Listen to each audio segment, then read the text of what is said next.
The real goal behind serving those who suffer is not only helping the individual. No, it's a bigger picture. It's something more grand and glorious. It's reclaiming the territory of suffering as under God's domain and not the devil's. And do you see what this does? It puts the focus for such ministry on the honor and glory of Jesus Christ. Oh yes, disabled people are served and helped and ministered to, but it's all for God's glory. For when a mother who gives birth to a child with multiple disabilities says yes to Jesus and no to resentment, it absolutely irritates the devil. I mean, even this past summer, battling my cancer, the trust that I show God drives Satan up a wall. And I dared not think I was isolated or that my life was somehow set apart or in a vacuum like, well, I'm home alone today and I'm so tired of this, I'm just going to throw in the towel and give up on the day and succumb to depression and discouragement, thinking that no one cares, no one's noticing, no one is listening. No, I dare not let myself go down that dark, grim path.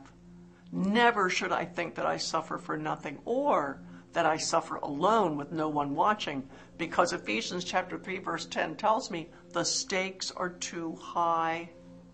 It was important to remember that my life, in fact your life, is elevated up on a cosmic stage not unlike that of Job's. And so, back then under chemotherapy, when I was feeling discouraged, I remembered who was watching. And it made me feel like some warrior roused by a far-off bugle from a battlefield. I felt like, and maybe you understand, maybe this has happened to you too, you feel a little like Job, whom Satan used to taunt God, saying, Job doesn't love you, God. He loves your blessings. You're not great enough, God, to get someone to follow you on your own merits. People only follow you because they like your blessings. No. I think you'd agree. I want my life to show that God is worth following on his own merits. So I'm with Job. I reply, though he slay me, yet will I put my trust in him.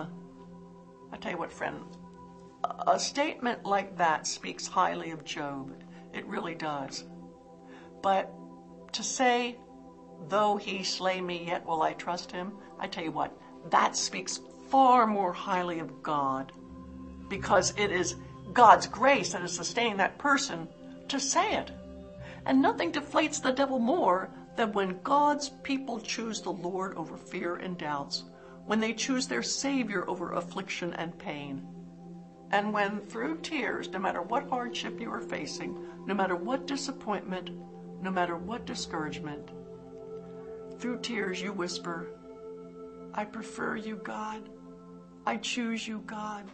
I submit, I acquiesce to you, I yield to you, God, I bow to you.